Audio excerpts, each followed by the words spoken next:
कोण कोणाला भेटलं याच्यावर जर अशा प्रकारे राजकारण होत असेल तर लोकशाहीमध्ये ते योग्य नाही आहे।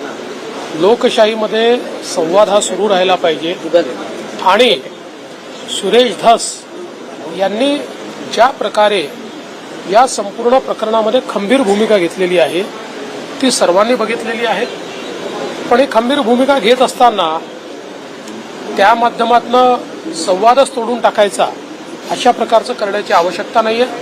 शेवटी धनंजय मुंडे हे देखील राज्याचे मंत्री आहेत।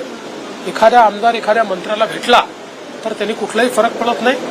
शेवटी सुरेश धसांनी देखील हे सांगितलेलं आहे की भेट घेतली तरी हेतू एकच आहे की कुठल्याही परिस्थितीत या ठिकाणी सरपंच देशमुख यांच्या मारेकऱ्यांना शिक्षा झाली पाहिजे हा हेतू घेऊन ते काम करतायत। आता काही लोकांना ते पुढाकार का घेत आहेत यामुळे पोटात दुखत आहे त्यामुळे ते टीका करतात। 2 तास ईडी आमच्या ताब्यात द्यावी इच्छा सुद्धा शिवसेनेत येतील असं राऊत म्हणतात।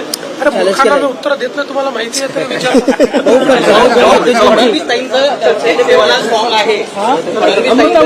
गाणं सध्या चाललेलं आहे आणि त्याला कमी वेळेत खूप मोठे विवर्स मिळाले।